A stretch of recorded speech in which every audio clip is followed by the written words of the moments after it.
welcome to the Draft Deeper podcast. This is your host, Nathan Grubel. Joining me, as always, is my producer, Kevin Black. And tonight, we have an incredibly special guest, long time coming. I texted this man definitely like a year ago. I was like, man, we got to talk about the Sixers and or the draft at some point. He's one of the best X's and O's guys I know. I worked with him at EV Hoops. From the rights to Ricky Sanchez, Mr. Mike O'Connor. Mike, I'm good, how man. are you It's doing, good my to talk good man? to you. I appreciate the warm introduction. I can indeed validate to the people that Nate did scout with us. Yeah, man, it's great to talk to you. It's funny you were mentioning how we connected like a year ago, and we were like, dude, we got to do the podcast, and I was like, yeah, for sure. And it feels like so many things just happen in the Sixers universe where like I feel like none of us have breathed in like a year, and it's strange. Now we finally have some time. I'm glad we're able to connect here. Provide clarity to some questions that I had, and then you just wrote a piece for the rights to RickySanchez.com. By the way, they need to follow you because all your content, everything you do Thanks, for them man. is awesome. Yeah, so it's my Twitter is MOConnor_NBA. You can read me at Rights to Ricky Sanchez at the Odds Factory, and you can listen to me on WIP 94.1 WIP here in Philly. So the 2020-21 Philadelphia 76ers season began with such incredible optimism, sparked by a few trades. My favorite trade, my favorite offseason move, period. And I said this way before the season started, was when they made that deal, getting Josh Richardson out and bringing in Seth Curry. I love that trade because I don't think people realize how good Seth Curry is. And if they didn't, they do now after his playoff performance for Philly, being one of the two guys at times who was such a reliable offensive creator / shooter for them.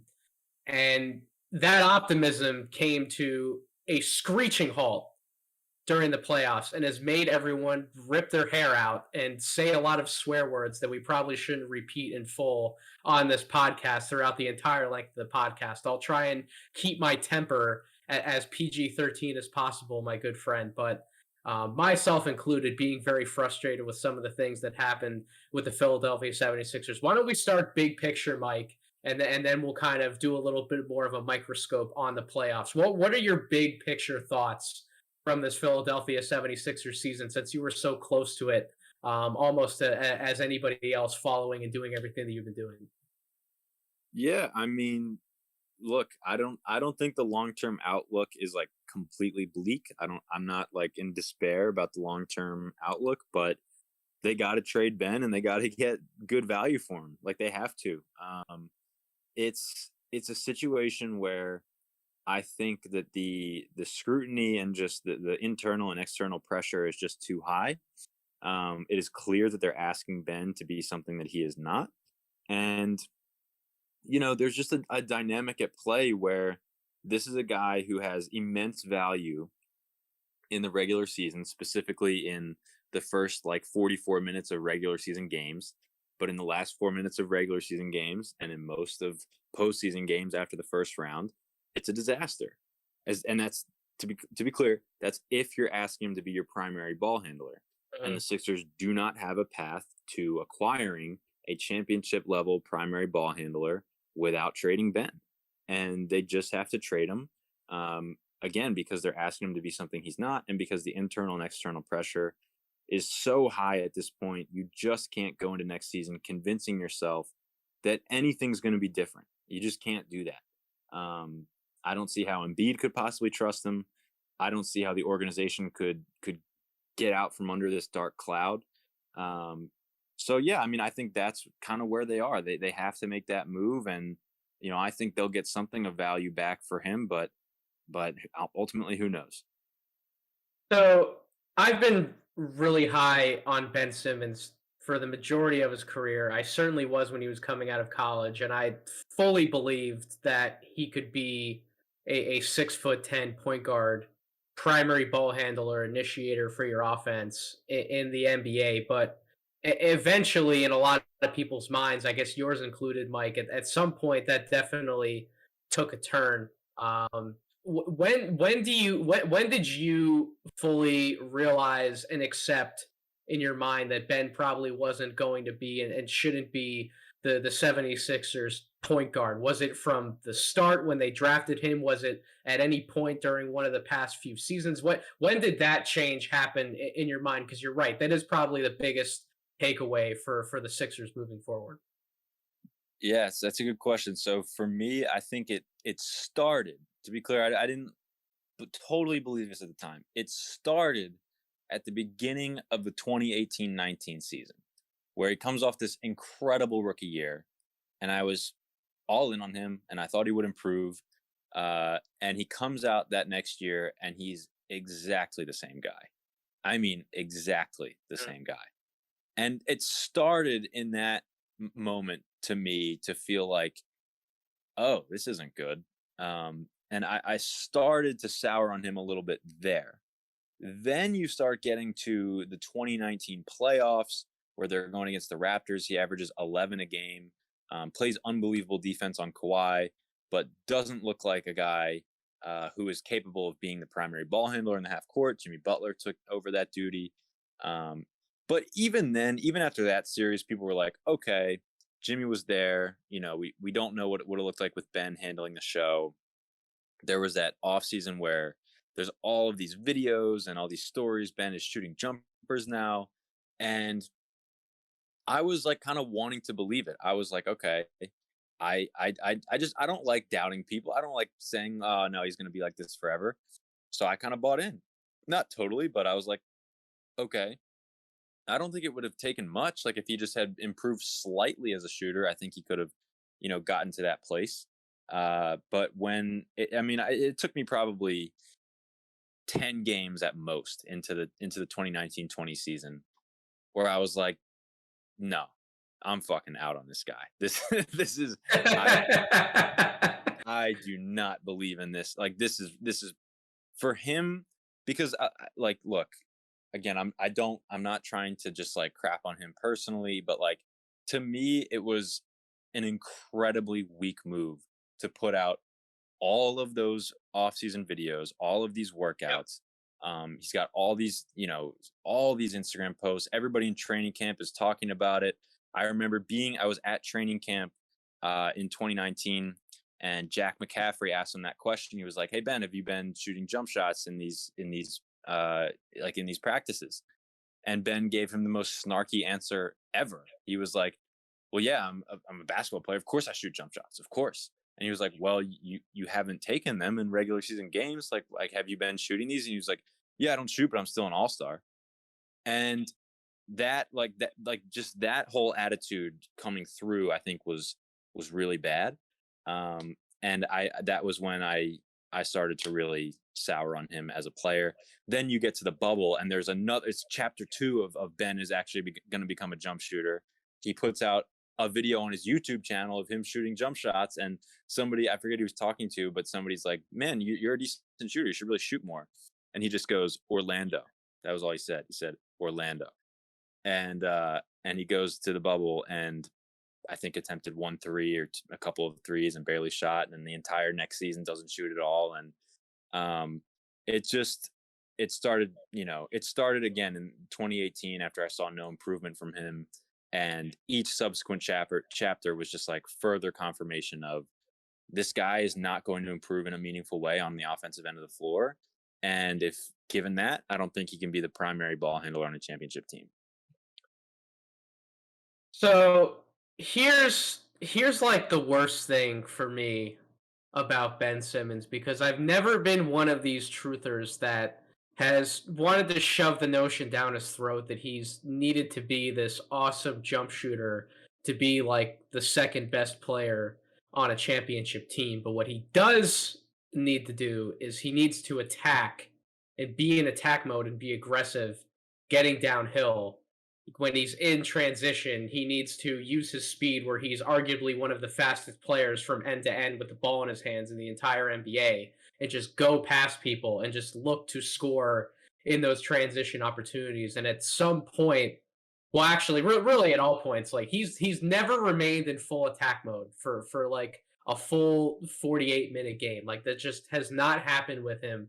I don't understand it, but if he was that guy, if that was the kind of mindset that he played with, I don't think everyone would be shoving the jump shot thing down his throat as much as they may be. And you can feel free to disagree with me on that, Mike, because you're the much better X's and O's guy than I am, and why that changes an offense so much if he is able to shoot a jump shot. But that was like the one thing that I always looked for from him that we never got, and it was even more glaring, obviously, in this playoff stretch. But like, correct me if I'm wrong, like, he's been like that his entire career. Like, we could be yelling at a TV screen, attack, attack, attack, and for whatever reason, he just slows down midway in a transition break, and he just stops. It brings the offense to a halt. Whether that's because he wants to wait for Embiid to get down the floor and they want to set something up in the half court, whether he just doesn't believe in himself, like ultimately going all the way and finishing a play all the time. Like, do you have any other input on that? Because like I really don't have an explanation for it at this point. It's gotten a little ridiculous. No, you're absolutely right, and you're definitely spot on that he's always been that way. Like this was a huge talking point when he was at LSU. It was like, why isn't he more aggressive? Like why? Like it's I forget what he averaged at LSU, but there were just a lot of times where you felt like he should be, exerting his will on the game, and he's not. So that's kind of always been a part of him. But the other thing is that he would also need to have the willingness or the awareness or some combination of the two to say, all right, if I'm not going to be that, if I'm not going to do those things, then I can't be the primary ball handler. And he has said on numerous occasions that he thinks he's a point guard. He has expressed his displeasure in that Toronto series about being in the dunker spot too much. And it's like, well, hang on. If you're not going to shoot jump shots and you're not going to attack on every possession, then what are you going to do? Like Yep. what are you supposed to do? So that I think it's some combination of not having the aggression and then also not having the willingness and the awareness to say, all right, if I don't want to be, just like barreling into the rim like Giannis in the half court, like then I can't be the primary guy. And there's also, you mentioned briefly, you touched on the jump shooting thing, and this kind of drives me nuts because it's people talk all the time about, well, why should he shoot anyway? Because he's only going to shoot 32% or whatever it is, and that's not people aren't going to guard him or whatever. And it's like what you are not understanding is the number of times that Ben will catch the ball wide open, like around the perimeter, with 6 seconds left on the shot clock, and it's like, no, the best shot in that circumstance is a Ben Simmons 3-pointer. It's not just about, you can't look at that totally in a vacuum of like, well, he shoots 32%, so that's bad offense.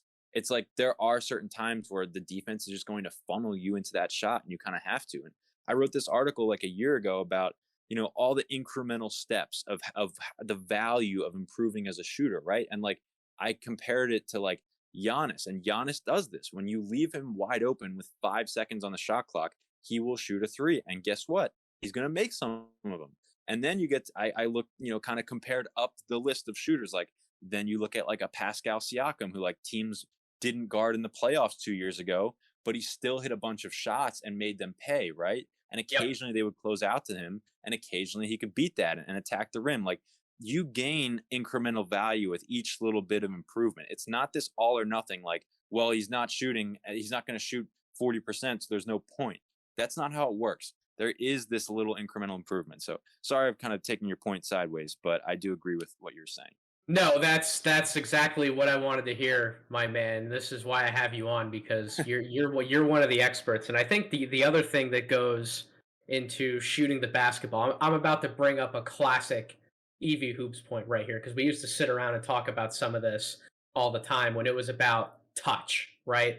A player's natural touch. How does the ball come off of his hands? What does it look like when he's going up for a layup or whatever hook shot or a little floater around the basket? What does that ball look like when it comes off his hand? How is it going in the basket? Is it rattling around? Is it a smooth swoosh? Ben Simmons, for a guy his size, has some of the worst natural touch I think I've seen, and people don't talk about that, but people who watch Ben Simmons enough, I feel like you're probably in that camp with me. His touch is awful on some of these easy shots that he gets wide open. Do you think that plays into some of his confidence too, that maybe he doesn't want to step away and try to shoot because he'll be like 5 feet from the basket and he can't even see some of those shots go in sometimes.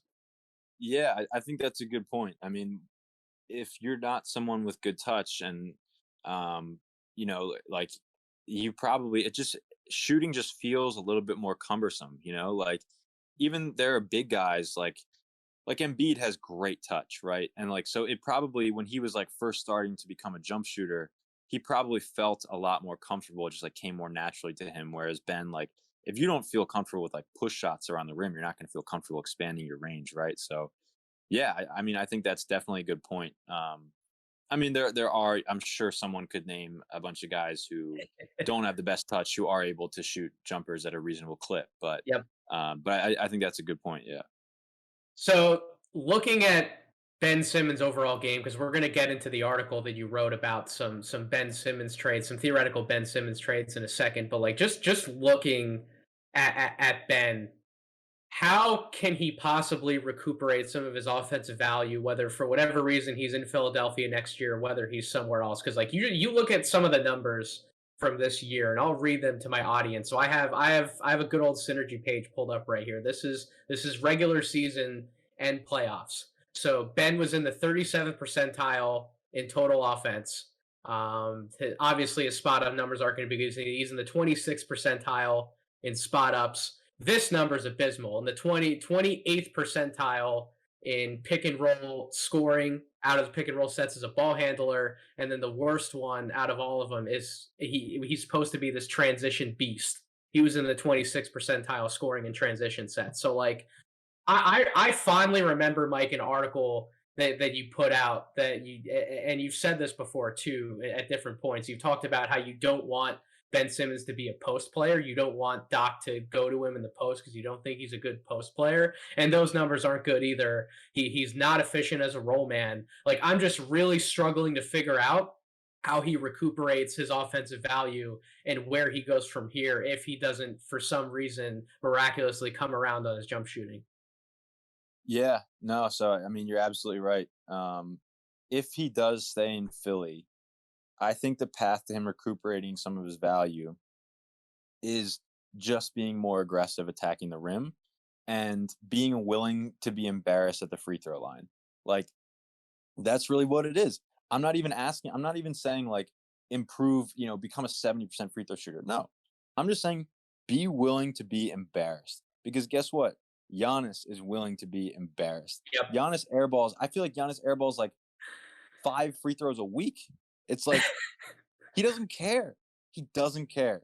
And that is the mentality that Ben needs to have. And that is what, if you see that next year, again, I don't think he'll be in Philly, but if he is, I think a team could see that and be like, okay, progress. Like that is really what we need to see from Ben in terms of if he's going to recuperate value is a difference in his mentality.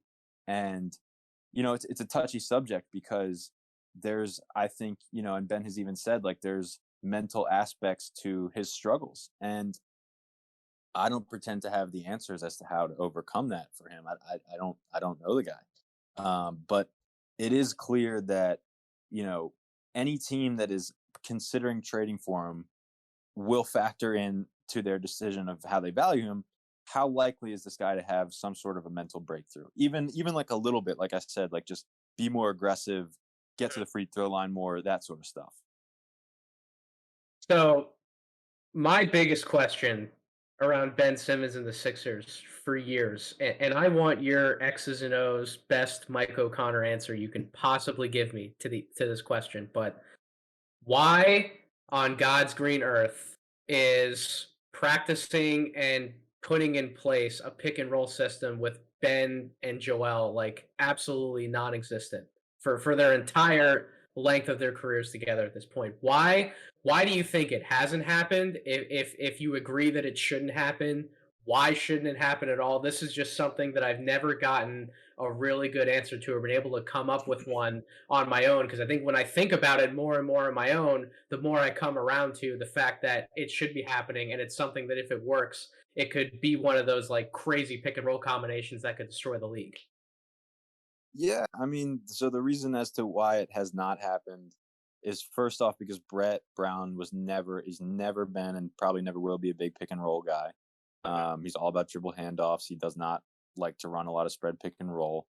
Um, and I also don't think that it's this great thing to be unlocked. I mean, at the end of the day, Joel's not a great roll man, and Ben's not a great pick and roll ball handler.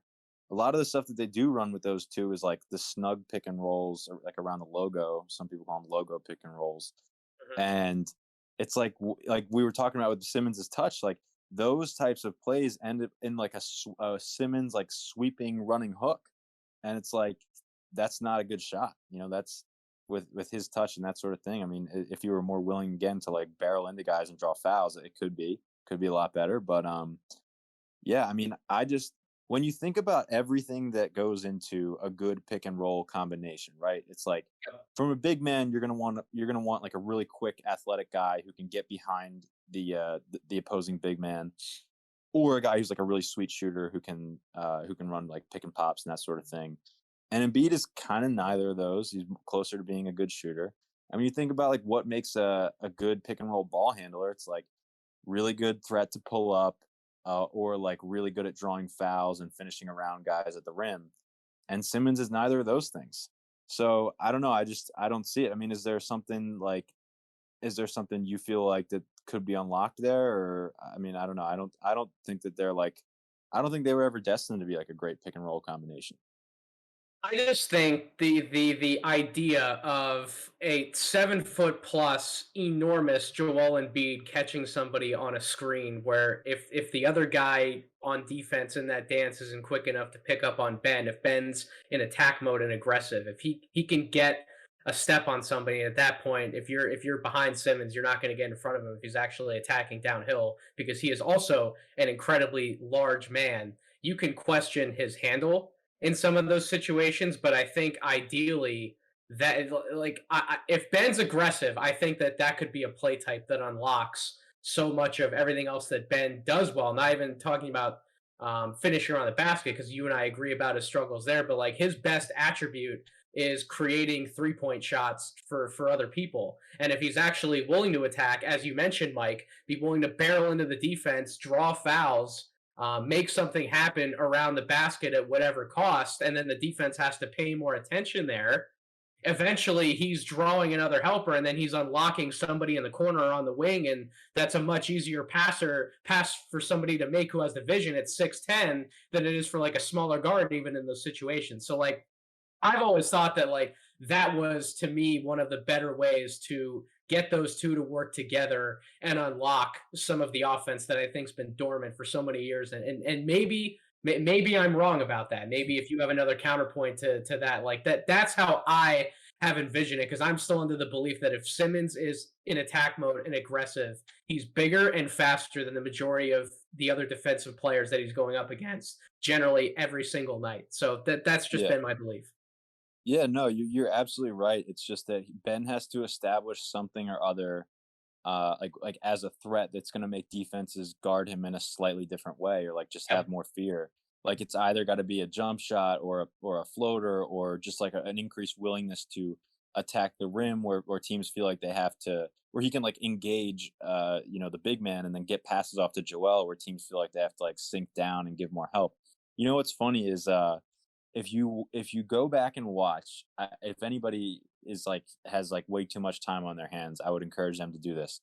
If you go back and watch the first two games that they played against the Pacers this year, one of them might have been a preseason game, but the first two games they played against the Pacers, Nate Bjorkgren, who I don't know what the hell he was thinking, but he had his guards go over the screen on every Ben Simmons pick and roll, which is how you would defend it if Ben could shoot, right? Like that's like he just went straight drop coverage on Ben as a pick and roll ball handler, and Ben was just like carving it up. And there were a couple passes he made where it's like goddamn Luca on steroids, man. Where it's like he like Ben gets a screen, starts attacking downhill, help sinks in from the weak side, boom, pass like bullet pass to Shake Milton in the corner for a three.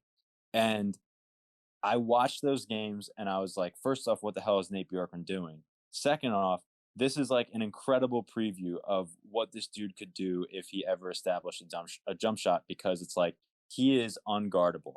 Yep. When he forces defenses to guard him like that, and the help starts coming from the weak side, I mean, he can just pick it apart.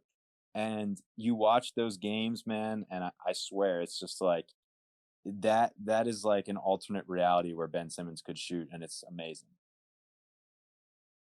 Yeah, man. It depresses me though when we think about Yeah. stuff like that because it's like what could have been with Ben Simmons, what still could be. I think you and I are both sour on some of those at points right now, and I agree. Like I've rooted for him so hard up to now, where it's just like, what else are you gonna do, man? Like Well, I'm can I out ask of you a question? options. Can Yeah. I ask you a question? I've been asking people this for a while, and I haven't heard an answer that satisfies me, so maybe you could help. All right. If you gave Ben Simmons truth serum and asked him why he doesn't shoot jump shots, what do you think he would say? Oh my god.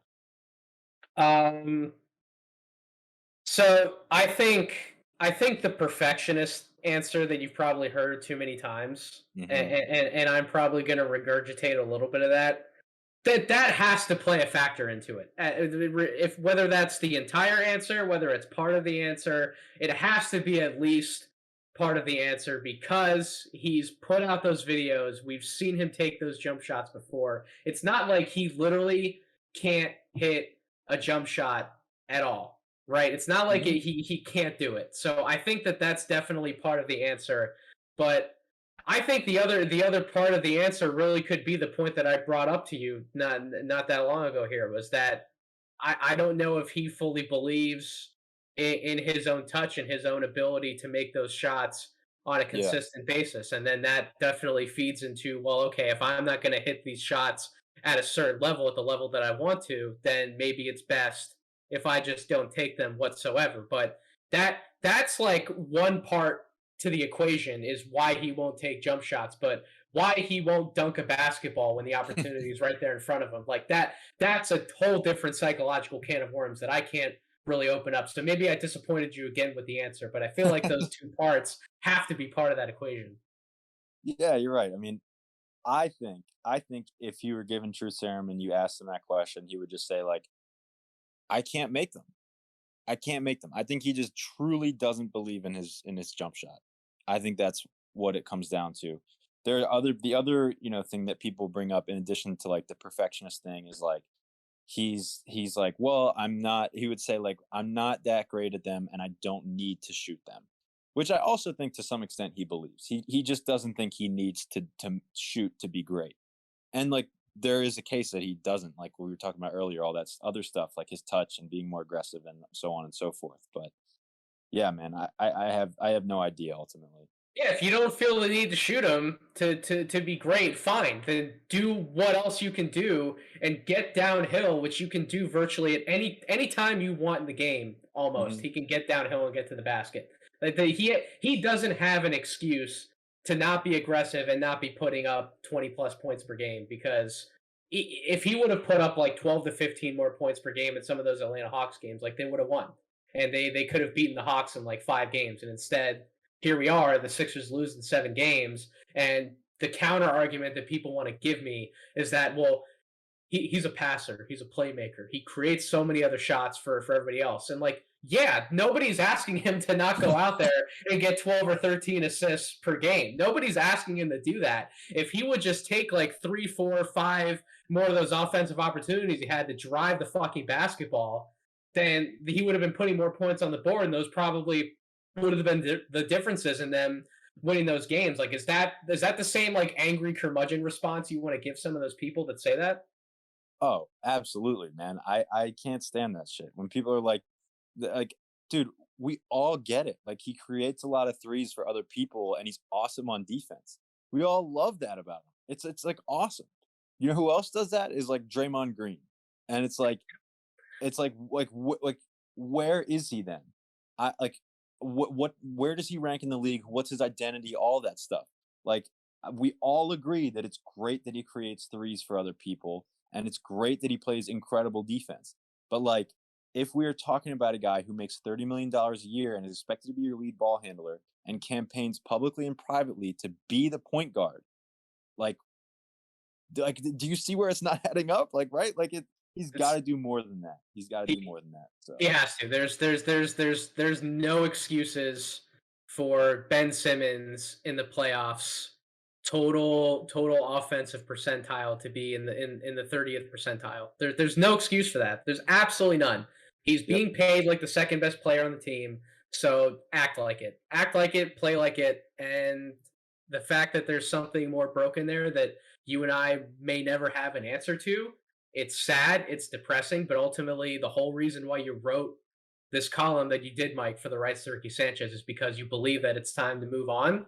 And I'm right there with you. I don't know when the perfect time is going to be to make a trade. I guess it all depends on who's going to give up the best offer at what time. But I agree. Things need to be explored. We can't be wasting. What hurts me the most is that Joel was playing on a torn meniscus, and people want to rip apart some of Joel Embiid's second half performances in some of those playoff games. What actually, yeah, that's a great question. What's your opinion on some of his, like, how much blame do you lay at the feet of Joel Embiid for the Hawks ultimately beating them in the playoffs? I mean, it's hard to know how much of like his horrible game 4 was injury related. I really don't know. Clearly, Embiid was like a step below what he was in the regular season. I can't. I don't have.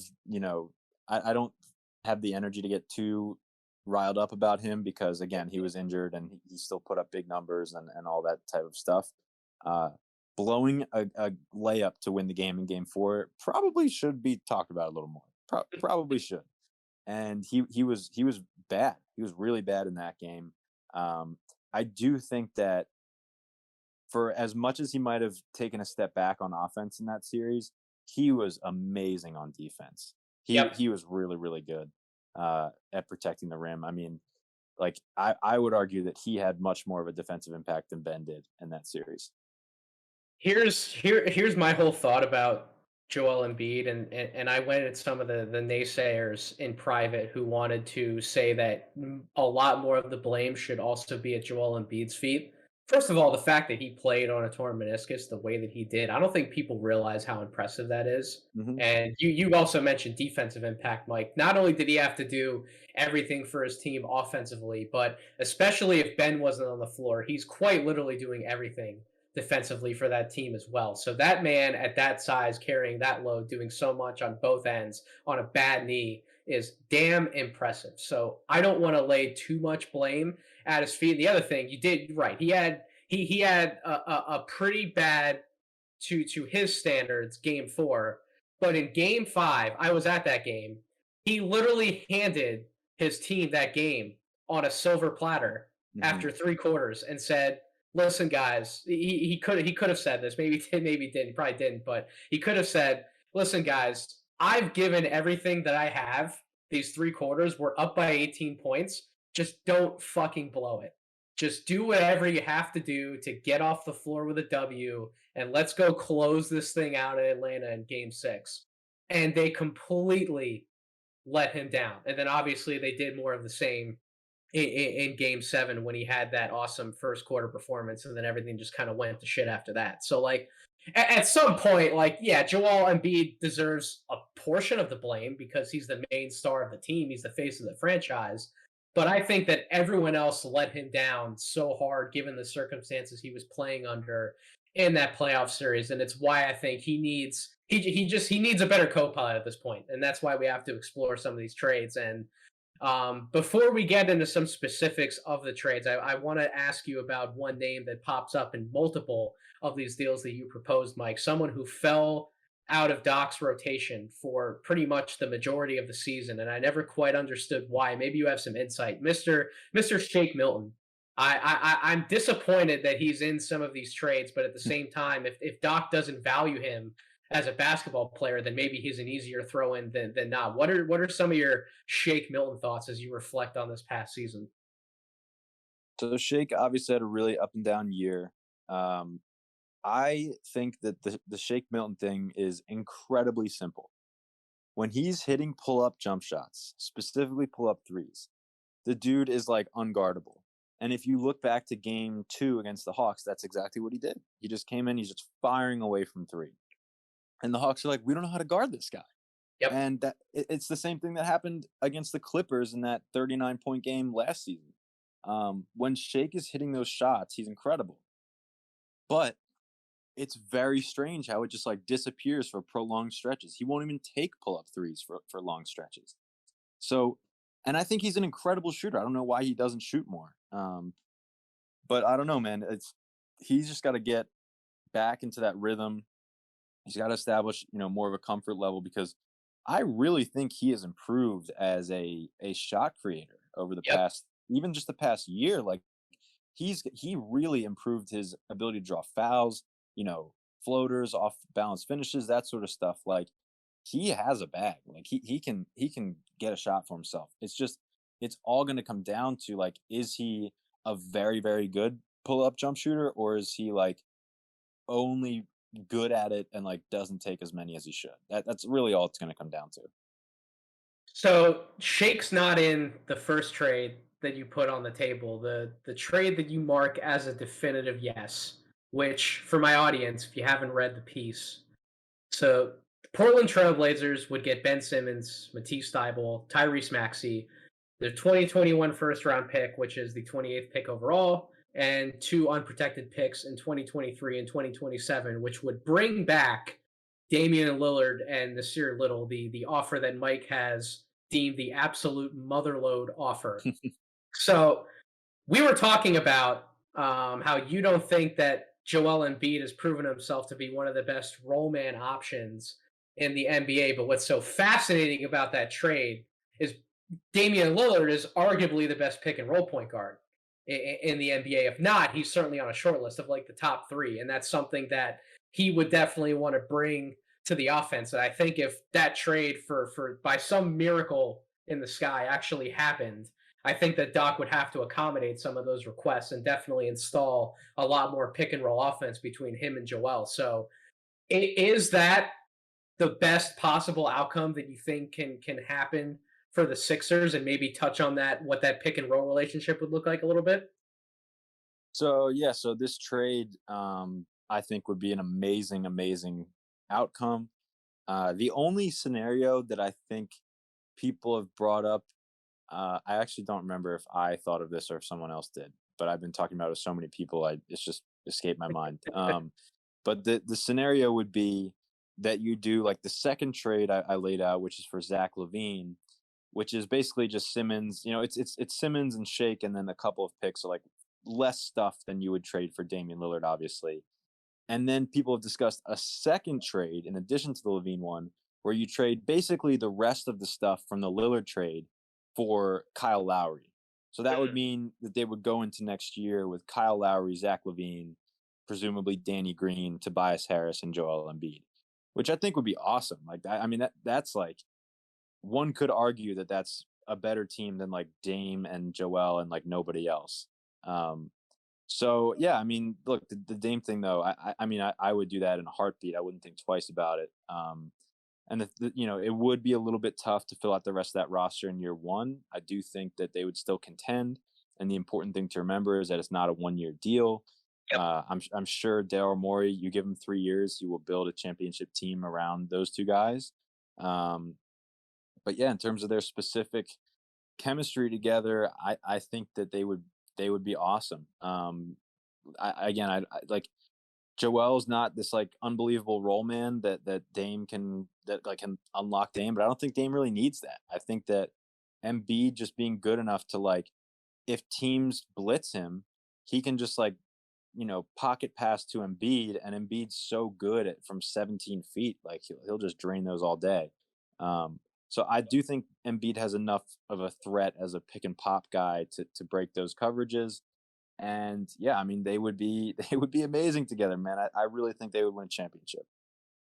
It's really funny because you mentioned Joel Embiid being almost automatic as it seems nowadays from like 17 feet and in, which to me it's remarkable. It's almost like I did multiple preview pods at the beginning of the NBA season, and when it was my turn to talk about the 76ers, I laid out everything that I've disliked about Joel Embiid's game over the past few years, and it's like all of those things evaporated, like right up until some of the last moments in that playoff series. But like we have talked about at length now, he was hurt, and I'm not going to hold everything against him. But like he literally improved every facet of his game that I always had an issue with, and it was really incredible to watch him this season. But yeah, Dame and Joel Embiid together. I mean that I love Dame. A shout out to Dame Doll. I love him so much. That would warm my heart if he was ultimately brought to Philly. And if there's anybody who could pull off a slew of deals as you've laid out here, we thank God every day for Daryl Morey or around these parts. That's for sure. And I knew that Daryl was coming back and firing on all cylinders when he pulled off that Seth Curry deal. So that also really warmed my heart, like I said. So the second scenario that you laid out, the one that you just laid out, where the 76ers can pull two separate deals and bring in Zach Levine and Kyle Lowry, that is fascinating because Hmm. that gives them not only one guy in the backcourt who can get to their own shot at virtually any point, but you can make the argument that Kyle Lowry can pretty much still do the same thing or find enough crafty ways to get into some mid-range looks, or even if on some possessions he's just an open spot up 3-point guy. Like obviously he can still do that in spades. But talk to me, Mike, about your. Have you always been a Zach Levine guy? I don't know if you've always been a Zach Levine guy because I can tell you that I have. I love Zach Levine from when he was coming out in the draft, and I thought that he was going to be a dynamite player in the NBA. And it took him a little bit to pick up different things on offense. But talk to me about Zach Levine, how you've come around on his game, and why you think that he could be arguably the next best option for the 76ers to target. So I haven't always been a huge fan of his. I would say in the past like couple of years, maybe 2 or 3 years, he's really grown on me. The dude has. It's so cliche to say this about guys. He's truly gotten better every year he's been in the league, and everything you hear about him, he's like an incredible worker. Um, and I mean, I just look at like you watch him play, you look at the numbers, and there's this narrative about him that he is this empty stats guy, and it's like the math literally doesn't check out. When you score 27 a game on 63% true shooting, that cannot possibly be empty, right? Like it obviously says something that he's not a guy who like single-handedly makes you a winning team, right? But like I definitely think that the scoring is completely legit. I think he would look amazing on a contending team. I think the Sixers should be thrilled if they can get him.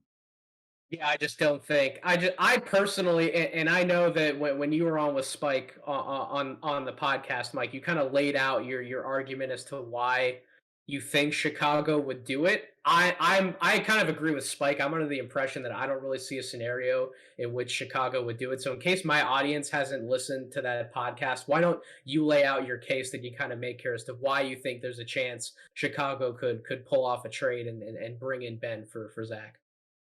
So the first part of it is that Levine is on an expiring deal, and it is quite possible that either he or the Bulls, probably more likely Zach, would say, "I'm not sure about this long term," but maybe the Bulls could also say, "Hey, we've had this guy on our team for what is it, 3 years now? I think maybe 4 years.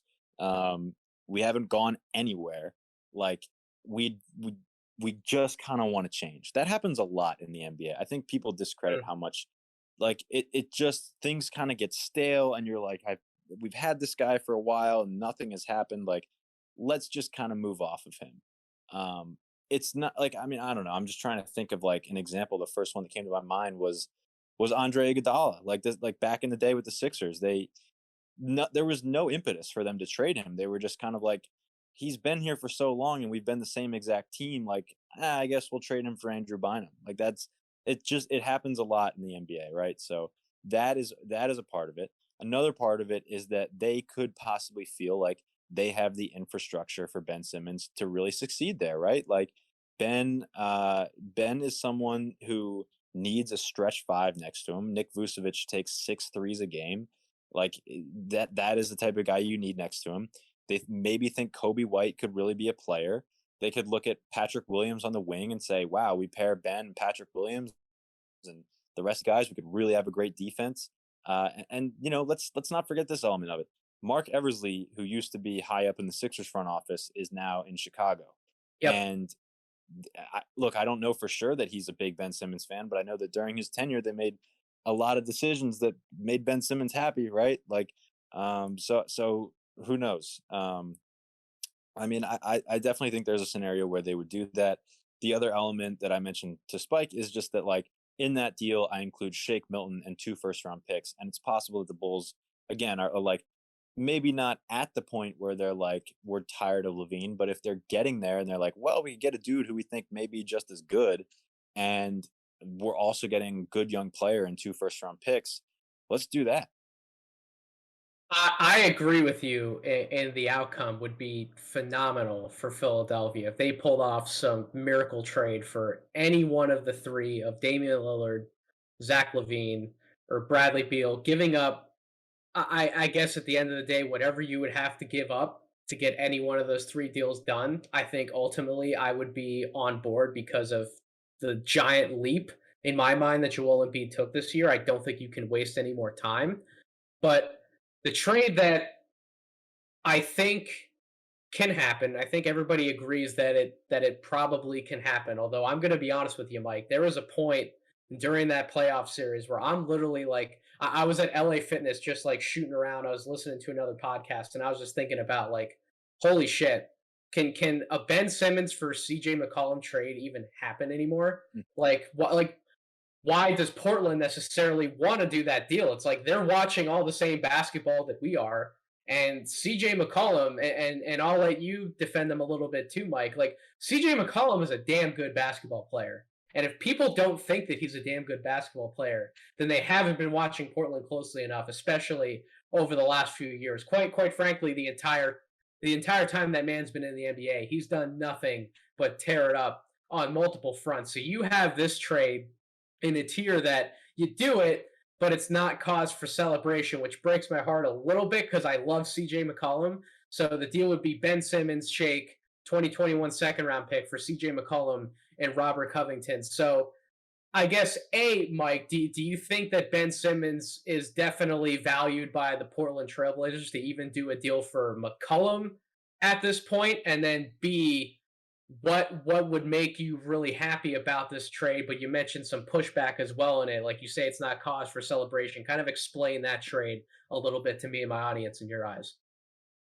Yeah, sure. So, all right, two reasons why Portland would do it. All right, the first is that it is a very not well kept secret that Portland has wanted Draymond Green for a long time. They've wanted him really badly.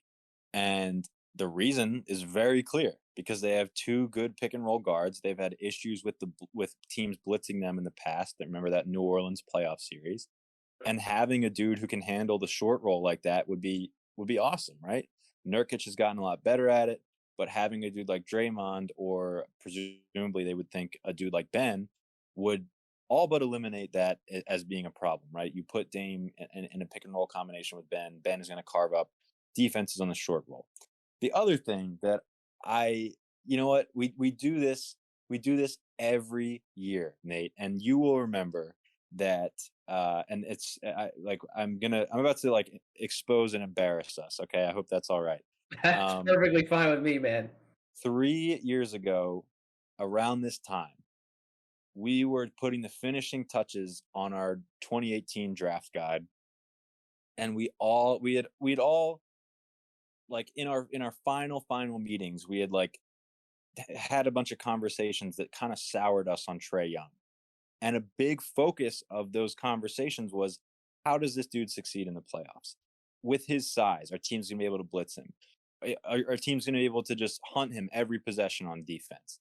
And first off, we were wrong. But even if we had been right, what we didn't realize was that we were making the mistake of like over fixating on the playoffs when there is a whole 82 game season that we were ignoring, right? Like, it didn't like cross our mind for 1 second during those last meetings that, like, oh, Trey Young is one of like two or three dudes in this entire draft who you could presumably build an entire offensive system around and win a lot of games in a regular season, right? Like put the playoffs completely to the side, and he's eliminated all of our concerns and doubts about that. But let's just like look at the regular season. We didn't consider that nearly enough. And people are doing the same exact thing with Ben Simmons right now, and it makes a ton of sense. It's the reason he can't be in Philly anymore, because we know the train wreck that's coming in the second round of the playoffs, right? We know Yep. that. But there are plenty of other teams who would kill to be the number one seed in the Eastern Conference, or who would kill to have Ben Simmons' contributions in the regular season, even knowing that he's a disaster in the playoffs, right? Like, no one can disagree with that. And I think Portland would look at it and be like, okay, we know what Ben is in the regular season. Any improvement we get from there is gravy. We have a dude in Damian Lillard who can carry our offense single-handedly in the postseason. Like, what's the downside? Like, that's probably the way they'll look at it. I think that's the way a lot of other teams will look at it. Again, for Philly, it's the reason you have to trade him, because we've seen this movie 50 times and we're still asking him to be the dude that carries the load in the postseason. And another team will look at it and say, he's either going to improve or we just won't ask him to be that guy. And a team like Portland, who in this hypothetical would still have Dame, they wouldn't have to ask him to be that guy. Man, my the amount of crow that I've had to eat on Trae Young, I feel like I've had to line up at a buffet like 3 times over and eat my absolute fill of crow because Yeah. that man has eviscerated almost every single person in his path, and had he not gotten hurt in that series against the Bucks, that there is a really strong possibility that they could have went to the finals. Like Mm-hmm. that's not an exaggeration. That's how good Trae Young has been. So yeah, I've eaten all the crow. I'm perfectly fine throwing my name in the mud on that one. I got that wrong. But that's a Me too, man. I say this all the time. It's like, and you can attest to this because you've seen some of my evaluations. It's like generally like you and I have hit on like a lot of right stuff when it comes to evaluating prospects. But at least to me, I feel like it's either I'm gonna hit on it, or if I miss, like I miss really badly. I just feel like there's no in between with it, whatsoever. But yeah, you summed that up perfectly, and I would love to have CJ McCollum back in a trade, not only because he's a dead eye shooter, 3 level scorer. Yeah, his passing, he had like a 3-to-1 or like a little over a 3-to-1 assist to turnover ratio this year. Granted, he's in more limited playmaking capacities because they want the ball in Dame's hands for the majority of those opportunities. But like when CJ McCollum is given the keys to run the show, if Dame's out of the game completely, or he's like they have CJ be like the backup point guard running like the second units, like he's a pretty good point guard. So it's like I don't understand this whole notion that like CJ McCollum couldn't be somebody that comes in and is as valuable to the 76ers as some of the other names we talked about. Like, is CJ McCollum as good of a player as Zach Levine, Bradley Beal, or Damian Lillard? Like in a vacuum, probably not. But I think given what he does so well and how he would mesh with Embiid, I think he could ultimately end up being just as valuable. And that's the reason why I think that it's not that I wouldn't necessarily have a Levine or a Beal trade ahead of the McCollum deal, but I just don't. I personally just didn't think that those trades would be possible. You laid out a very good case for the Levine trade to happen. That's why I think in my mind I came into this with the McCollum deal being like second. Like, okay, if Dame's completely off the table, we can't do it. Then we better pivot and go get CJ McCollum. At least I personally would much rather have CJ McCollum than like the reported trade that was out there for like Brogdon and a first round pick. I think McCollum is a much better player than Brogdon. I don't know where you stand on that argument. Yeah, I definitely agree.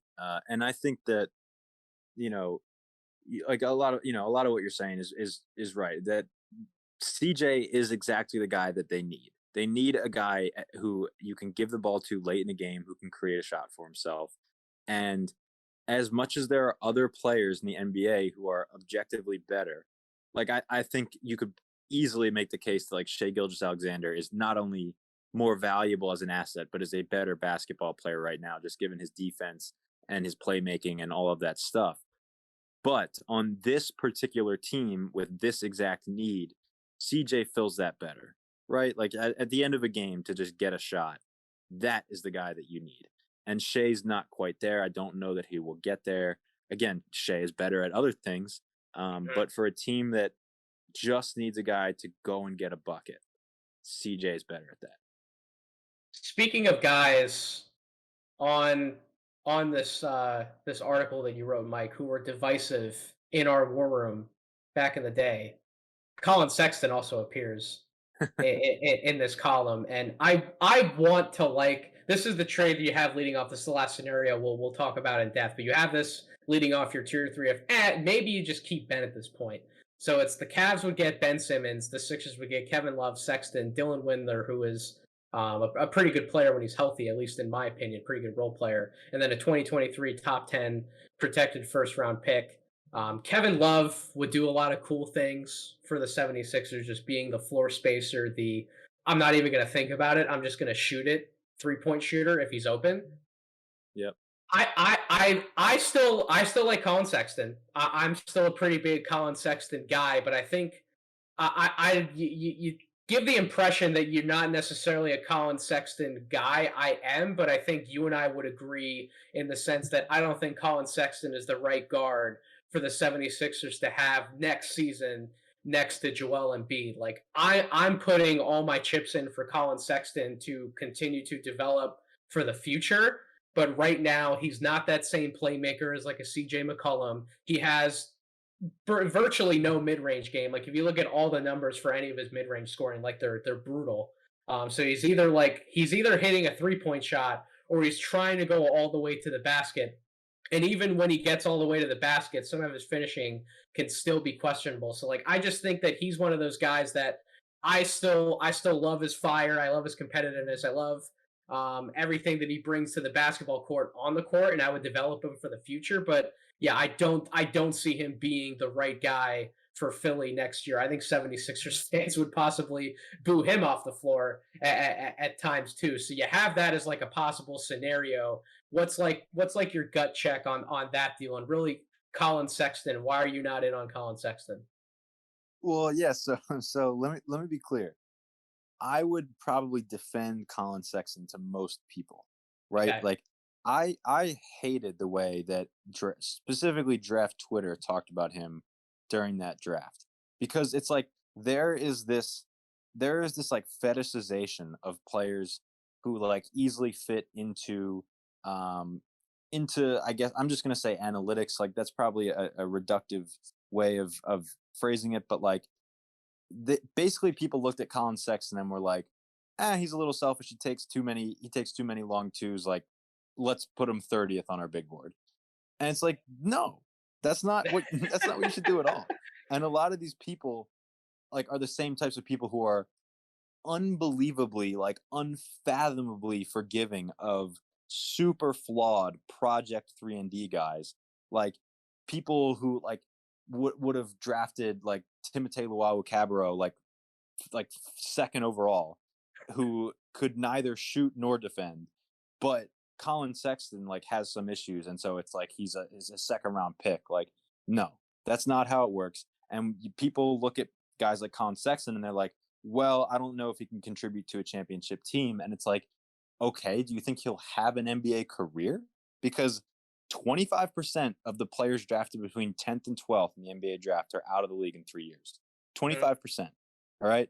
So if you think that there is less than a 25% chance that Colin Sexton would have been out of the league in 3 years, that's probably about like somewhere like in that range or above is where he should have been drafted. And in fact, he was, right? Like, so I will push in his favor for against a lot of people whose perspective I just don't understand, and who I think don't understand that like the league is full of guys like him. There's plenty of Eric Bledsoes and Reggie Jacksons and guys like that. They exist. They're NBA players. You can't put a guy 30th or 38th or whatever because you don't like the way that his analytical profile looks. He will have an NBA career, and in fact, he's had a pretty good one. So all of that, I am very pro Colin Sexton, but there is an element of truth in everything that those people said about him pre-draft.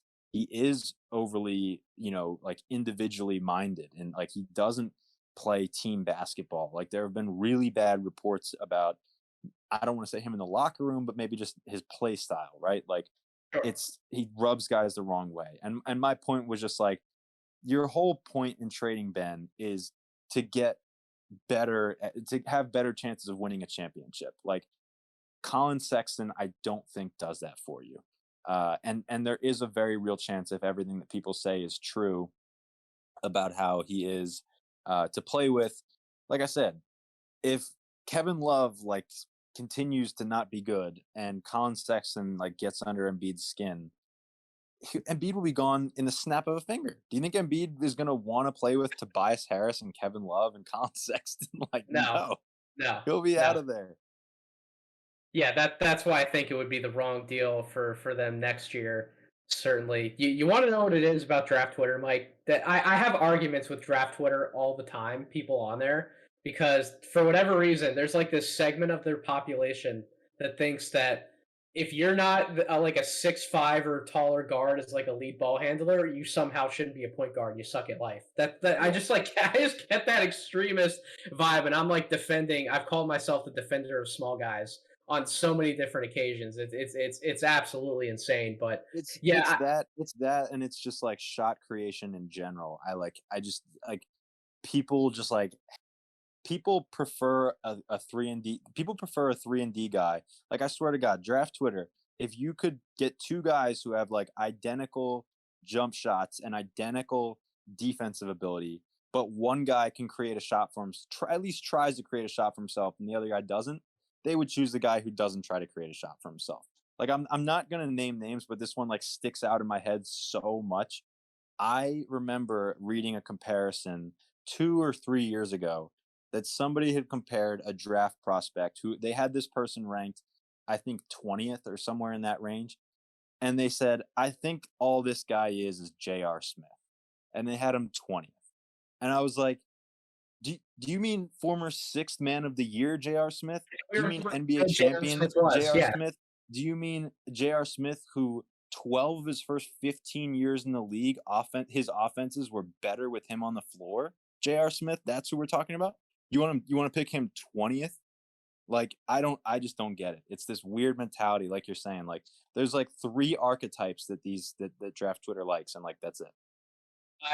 Man, no, I don't think I could have said that better myself, Mike. This is why you're on the podcast. This is why we were in the war room together back in the day. This is why I can trust you to be on this podcast, my man. Yes, sir. But to your point about to your last point about Colin Sexton, then I'll pivot to something else. I think we're gonna find out this offseason how much Cleveland actually likes Colin Sexton. Just given where they are in the draft, at 3rd overall. If for whatever reason the Pistons take Cade Cunningham and then the Rockets take Mobley, if the Cavs have a chance to take Jalen Green at that point, I think that they're definitely going to do it. And if the Cavaliers feel like they're in a position where they have 3 backcourt players and they don't think that Green can play on the wing, or they don't think that like Green and like Okoro can play in the front court together with another big, and they have to make a move for a guard, they're probably trading Sexton. I don't think that you're trading Garland at this point, especially what Garland showed last year. And I don't know if you agree or disagree on that, but like I feel like we will find out this offseason how much they actually like Colin Sexton. Yeah, I agree with that totally. I mean, it's I'm trying to make the correct comparison here. It might be a little bit. The situation might end up a little bit like Nerlens Noel in Philly, where it like he's the first guy they drafted in the rebuild, and it seems like forever that he's going to be the guy. But then they just end up being bad for so long that they draft better guys at the same position, and then he ends up being the odd man out. So, yeah, I definitely could see that happening. It's ironic in the NBA. It's kind of like it works in reverse how it would in your normal corporate office, where I feel like if moves have to be made, you're generally keeping the people who have been tenured there the longest, and you're kicking out the new guy. Well, in reality, in the NBA, it actually works the opposite. Yeah. If a team hasn't seen that something works over a period of time and they have chances to bring in more new guys, they're going to bring in the new guys and they're going to kick out the tenured guy. But it's really fascinating how some of that works, and that's why the draft's important. But look at that, Mike. Everything always ties back to the draft. See how we can do that on this podcast. It's absolutely fantastic. Yes, indeed. Just to finish off this podcast really quick, I promise some very general draft discussion. I know you're not deep in the weeds like we once were back in the day in the office, but who at the very top of the draft have you been able to catch glimpses of here and there, and who does impress you the most at the top of the draft that you've actually seen? I like Cade a lot. I think Jalen Green is super interesting. Mhm. Um, Mobley, I think, will have a very long NBA career and be a great player. I'm not like as obsessed with him as other people are. Thank you. Um, yeah, I'm I one of mean, the, I'm not one of those people either. I'm not obsessed with Mobley to take him like first or second overall. I'm not. right, yeah, and Jalen Green is super raw, but like I love this the package, man. I love the skill set there, and he's super competitive and all that stuff. I mean, um, I remember like I remember like a year ago now, I heard somebody compare him to like a very very young Kobe Bryant, and I was like, no, I was like, no way, and like you kind of if you really squint hard, like you can like he kind of looks like Kobe coming out of Lower Merion. He's obviously not going to be Kobe, but like he's similarly athletic and similar size and all of that type of stuff. So I like Jalen Green a lot. He does, man. There are absolutely shades of Kobe to his game. There's no question when you go back and watch him. The other name that comes to mind to me for Jalen Green, not in terms of size, stature, and making like a direct one-to-one comparison, because as you and I both know, we throw out comps more for shades of and who's the guy remind you of. We don't always try to make one-to-one comps, but the way that Green can effortlessly score the ball at times with his athleticism, like there's some T Mac type stuff there too with And I him, and think like another one of the names that came to mind was like a very young DeRozan. Um, and I think that he's probably going to be a better shooter than DeRozan was. I mean, DeRozan never even tried to extend his range to three, and Jalen Green at least shoots threes. So, um, just that when you talk about that type of athleticism and pair it with like what you hear about his competitiveness and the worker that he is, like that is exactly the type of guy I would like to bet on.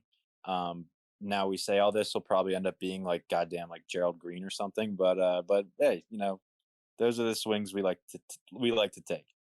so I really think Houston should take a long, hard look at him, and we're hearing more rumblings about that as you kind of get around the NBA landscape. Because like we see it, man. You would make the same argument as I would. That like we see it time and time again in the playoffs. If you have two elite shot creators on the perimeter, you have a really good chance of going far in the NBA. And as long as Kevin Porter Jr. keeps his head on right and he keeps doing what he's doing, especially towards the end of last year, you pair someone who looked like a mini James Harden at times on the court with somebody like a Jalen Green, if both of them develop properly, that's going to give the NBA really big fucking headaches for a long time.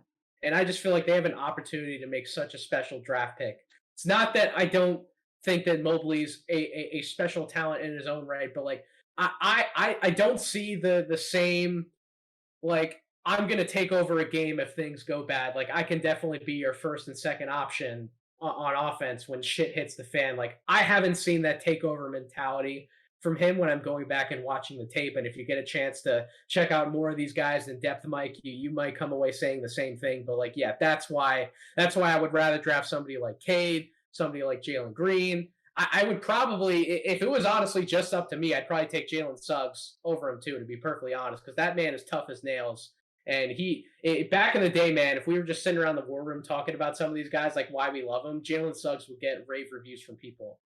If we were if Yeah. we were just sitting around talking about him. So those are some of my thoughts, definitely at the top of the draft. But Mike, this was awesome. I'm so glad that you were willing to spend some time with me to come on the podcast again at the beginning and then at the end of this podcast here. Plug all your stuff again one more time, man, because I don't want anybody coming away from my show and not following what you're doing. Yeah, man. Thank you for having me on. This was a lot of fun. Yeah, again, my Twitter is MOConnor_NBA. You can read me at Rights to Ricky Sanchez at the Odds Factory, and you can listen to me on WIP 94.1 WIP here in Philly. Mike, thank you again so much. And to my audience, thank you guys so much for tuning into another episode of the podcast. The last few months, our numbers have been quite literally off the charts. We've been exploding. So I can't thank all of you enough for all of your support out there and making any of this possible. It really means the world to me. And if you aren't following us on Twitter already, I'm always on there talking about the draft, talking about basketball at Draft Deeper. And go subscribe to this podcast and leave some reviews wherever you get your podcast, Apple Podcasts, Spotify, YouTube. We have plenty more draft content coming leading up to that fateful day on July 29th, and some more NBA coverage as well, as we get to talk to more interesting people like the absolutely brilliant Mike O'Connor over here. So thank you so much, everyone, for listening. Hope you have a wonderful rest of your week.